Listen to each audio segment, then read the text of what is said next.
अस्सलाम वालेकुम गाइस, क्या हाल है आपके। आई होप आप सब ठीक होंगे। और मैं हूं हसनैन अब्बासी और आप देख रहे हैं मेरा YouTube channel CSS study with Hasnain. आज हम इंटरनेशनल रिलेशंस का एक इम्पॉर्टेंट टॉपिक डिस्कस करेंगे and topic is nation state system. This is very important topic. और इम्पॉर्टेंट इसलिए है कि ये नंबर ऑफ़ टाइम्स रिपीट हो चुका है CSS के एग्ज़ाम में।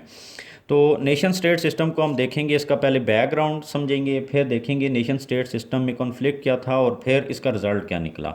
तो बैकग्राउंड में हम 30 ईयर्स वार को डिस्कस करेंगे कि यूरोप में जो 30 ईयर्स वार हो रही थी, जो कि फिर सिविल वार में कन्वर्ट हो गई।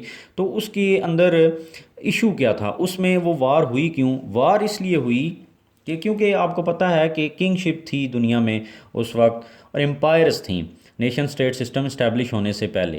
तो किंग ही सब जो है वो फैसले करता था। और साथ ही साथ उस वक्त जो था यूरोप के अंदर क्या था कि यूरोप के अंदर जो पोप था, जो मजहबी रहनुमा समझा जाता था, सबसे बड़ा सोशल, इकोनॉमिक, पॉलिटिकल, रिलीजियस जितनी भी डिसीजन मेकिंग होती थी उसकी जो मतलब पावर थी वो उसी के पास थी। अब हुआ ये कि जब यूरोप के अंदर इकोनॉमिक डिज़ास्टर आना शुरू हुआ, इकोनॉमिक सेटबैक हुए, लोगों के जो माशी हालत थी वो बेहतर ना हुई बल्कि पीछे की तरफ जाना शुरू हो गई।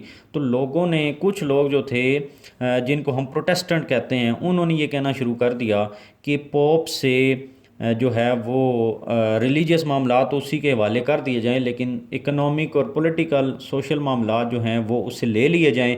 और कुछ और लोग हों, जिस तरह की गवर्नमेंट इस्टेब्लिश हो या कुछ और लोग हों जो कि इसके बारे में डिसीजन मेकिंग करें, क्योंकि रिलीजियस जो है वो इंडिविजुअल एस्पेक्ट ऑफ लाइफ है, जबकि इकोनॉमी और पॉलिटिक्स जो है ये कलेक्टिव एस्पेक्ट ऑफ लाइफ है।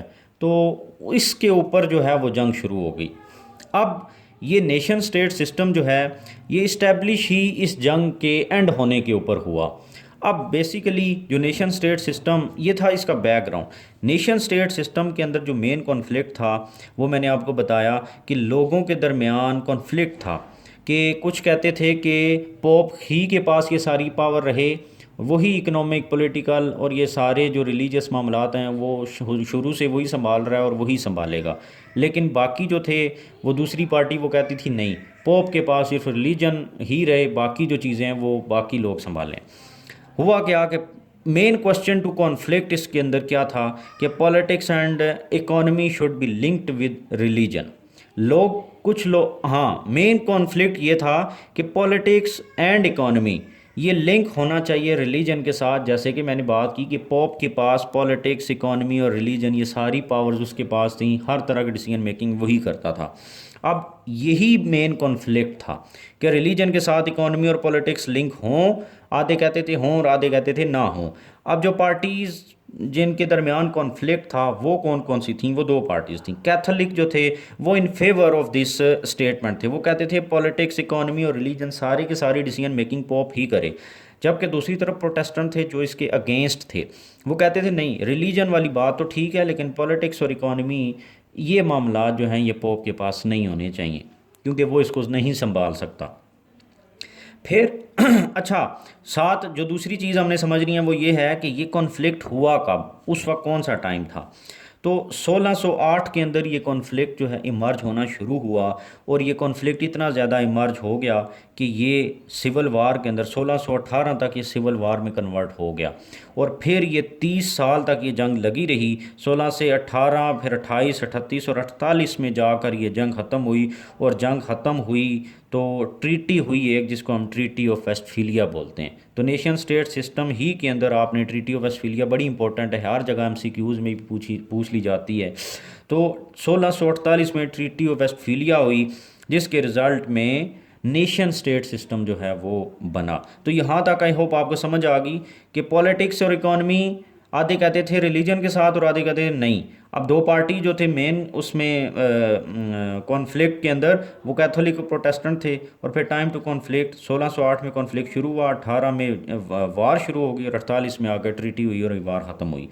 अब इसके रिज़ल्ट में जो नेशन स्टेट सिस्टम बना या ट्रीटी के अंदर जो चीज़ें सॉल्यूशन निकाला गया वो क्या था, डिसीजन ऑफ ट्रीटी ऑफ वेस्टफीलिया, वो क्या था। Number 1, disintegrate. इसका रिजल्ट यही था कि disintegrate politics and economy from religion, ये इसका आउटपुट थी कि डिसइंटीग्रेट कर दिया जाए रिलीजन और पॉलिटिक्स को, सॉरी पॉलिटिक्स एंड इकोनॉमी को रिलीजन से। ये इस ट्रीटी की आउटपुट है। क्यों? क्योंकि इकोनॉमी और पॉलिटिक्स जो हैं ये कलेक्टिव एस्पेक्ट ऑफ लाइफ हैं। लोग सारे के सारे, जब कोई पॉलिटिकल डिसीजन होता है तो सारी की सारी जो नेशन होती है वो इससे इफेक्ट होती है। इकोनॉमिक डिसीजन मुल्क के अंदर जब होता है तो सारी की सारी जो पब्लिक होती है, मैसेज होते हैं, वो इससे उनके ऊपर इसका इन्फ्लुएंस होता है।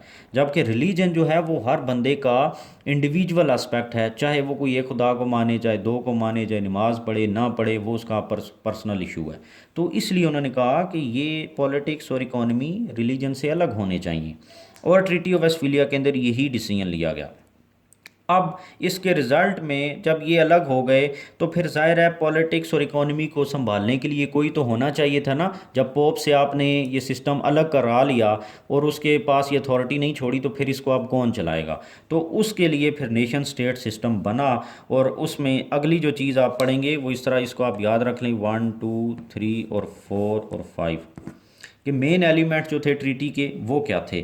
तो ट्रीटी के जो मेन एलिमेंट्स थे, नंबर 1 कि सेपरेट टेरिटरी बनाई गई डिफरेंट, जिस तरह के मुल्क हैं पाकिस्तान है और इंडिया है, इनकी टेरिटरी सेपरेट होगी ना। पाकिस्तान की अपनी टेरिटरी है, इंडिया की अपनी टेरिटरी है। अच्छा, अब टेरिटरी सेपरेट हो गई, ये डिसीजन किए गए। In which all people are equal, और एक टेरिटरी के अंदर सारे लोग इक्वल हैं। जैसे पाकिस्तान एक टेरिटरी है तो इसके अंदर सारे लोगों को आइन की अगर नज़र से हम देखें तो सारे आइन कहता है कि सारे इक्वल हैं। फिर all territories are independent from others, सारी टेरिटरीज एक दूसरे से इंडिपेंडेंट होंगी। पाकिस्तान इंडिया से इंडिपेंडेंट है, इंडिया बांग्लादेश से इंडिपेंडेंट है, बांग्लादेश आगे श्रीलंका और मालदीव से इंडिपेंडेंट है। तो इस तरीके से सारी टेरिटरीज जो हैं वो इंडिपेंडेंट होंगी। फिर people and territory to be governed by sovereign. अब ये चीज़ है कि ये पॉलिटिक्स और इकोनॉमी जो आपने उससे ले ली, इसको गवर्न कौन करेगा? तो वो कहता है कि इस टेरिटरी के अंदर जो रहने वाले लोग हैं और ये वाली चीज़ें, इनको गवर्न करेगा एक सोवरन। सोवरन कौन है? वो सोवरन जो है वो गवर्नमेंट है, जिसको फिर इस सिस्टम के तहत इस्टेब्लिश किया गया कि एक गवर्नमेंट होगी जो सारी चीज़ों को देखेगी और लोगों को गवर्न करेगी उस पर्टिकुलर टेरिटरी के अंदर जिसके अंदर वो रह रहे हैं। और फिर पांचवी चीज़ क्या थी कि all other sovereigns will recognise the sovereignty of that particular territory या दैट पर्टिकुलर सोवरन, कि एक मुल्क के अंदर जो सोवरन होगा तो उसकी सोवरेनिटी को बाकी सारे रिकग्नाइज़ करेंगे। कि पाकिस्तान है तो पाकिस्तान की हुकूमत को इंडिया रिकग्नाइज़ करेगा, इंडिया की हुकूमत को पाकिस्तान रिकग्नाइज़ करेगा, उसकी हुकूमत को या उसको इंडिया को बांग्लादेश और यूएई और यूएसए और इंग्लैंड और सारी दुनिया एक दूसरे को रिकग्नाइज़ करेंगे। तो इस तरीके से ये कॉन्फ्लिक्ट इमर्ज हुआ, दो पार्टीज़ थीं, उनका जंग शुरू हुई। जंग ख़त्म कब हुई और उसका डिसीजन किस ट्रीटी पे आकर हुआ और ट्रीटी में डिसाइड क्या हुआ, ये सारी चीज़ें, ये है नेशन स्टेट सिस्टम का जो टॉपिक है उसके अंदर। और मैंने बड़े आसान तरीके से आपको समझाया है। और अब जब पेपर में आएगा तो आपने हर एक चीज़ को एक्सप्लेन करना है, इसको अलग, इसको अलग, इसको इसको इसको। तो इस तरीके से आपका टॉपिक जो है वो कंप्लीट हो जाएगा। आई होप मैंने आपको हर तरीके से समझा दिया। अगर आपको मेरे लेक्चर पसंद आ रहे हैं तो मेरे चैनल को लाइक, सब्सक्राइब एंड शेयर ज़रूर करें और अपना फीडबैक ज़रूर दें। Thank you very much.